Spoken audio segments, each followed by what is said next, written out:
As the Black Adam movie hits digital, James Gunn clarifies all DCU contracts, and Dwayne "The Rock" Johnson seemingly continues to fight for Black Adam and Superman.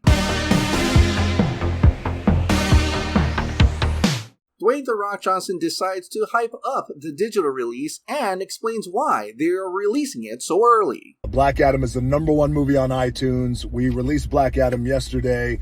We thought it was a strategic release to go on all digital platforms as we're still out in the theaters.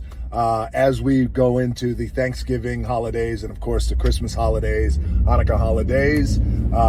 So you guys can enjoy Black Adam still in theaters and certainly enjoy The Man in Black at home. So thank you. Dwayne Johnson also talks about the box office for Black Adam, and in a way explains that it's not so much of a box office failure, even though the Black Adam budget was about $200 million and currently sitting at a worldwide box office of less than $400 million. Box office here domestically, we're doing really good, really strong numbers.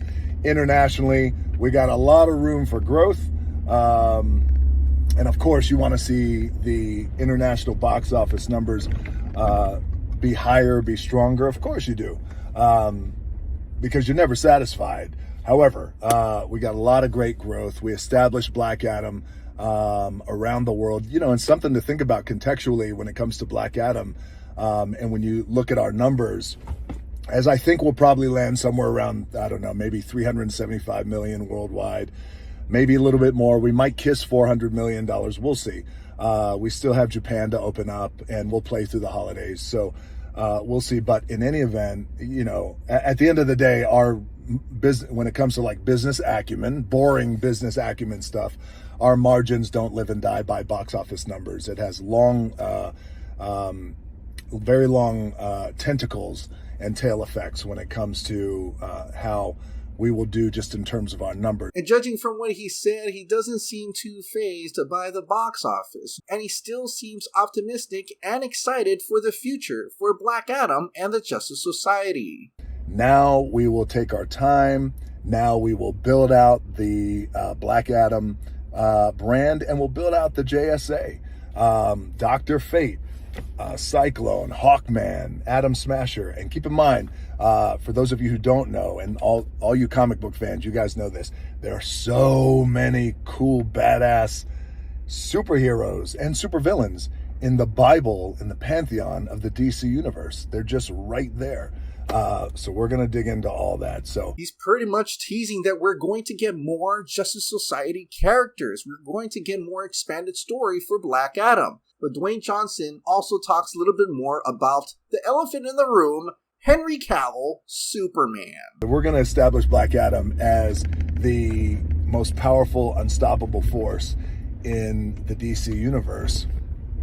We have to bring back the most powerful, unstoppable force of all time in any universe. And you guys know who I'm talking about. Of course, that is Superman, and that's Henry Cavill.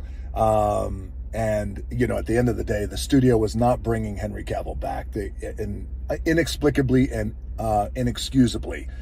But we weren't going to take no for an answer. Myself, my $7 co-founder and chairwoman, Danny Garcia, Hiram Garcia, our $7 president. This has been years in the making regarding bringing Henry Cavill back, and years of strategic conversations, and we were not going to take no for an answer. And and also something else to think about is, for us, there was no way, there's no viable, logical way that you can attempt to build out the DC universe without the most powerful force and the greatest superhero of all time sitting on the hot sidelines. It's impossible to do. You can Venn diagram business-wise this whole thing 90 different times, but it all comes back to, where's Superman? You have to have Superman in the mix. So that's why we fought hard to bring Superman back, Henry Cavill.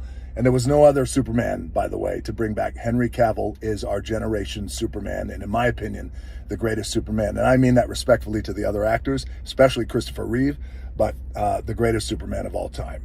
So again, bringing Henry back, now we build out the DC universe properly, strategically, smartly. Again, the hierarchy of power in the DC universe has changed. In a way, this is him reassuring that Henry Cavill is indeed back as Superman, but this also leads to the conversation about whether or not Henry Cavill does or not have a contract as Superman for the future DCU.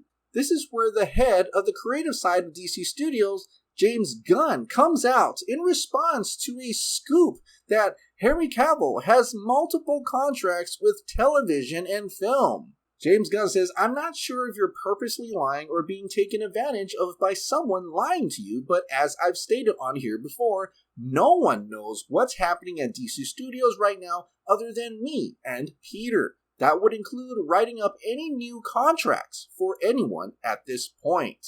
To me, this confirms that Henry Cavill indeed does not have any new contracts as Superman. But I still do believe that even though there's no official contracts written up for Henry Cavill to return as Superman, I feel like he's still very much likely going to be Superman for the future DCU. Because Henry Cavill confidently came out and said he was going to return. Warner Bros. Pictures even shared that exact video that Henry Cavill is returning as Superman. Every fan around the world has seen Henry Cavill publicly saying that he has returned as Superman on multiple occasions, on multiple shows, on multiple channels. So it'd be pretty much a real slap in the face if James Gunn doesn't have any plans for Henry Cavill to be Superman in the future DCU. And like Dwayne Johnson says, how can you move strategically forward without Superman? So I would assume that there are no contracts written up because they don't know how many appearances Henry Cavill will have in the future DCU without seeing James Gunn's DC Bible. And of course, now we have new leadership at DC and at Warner Brothers.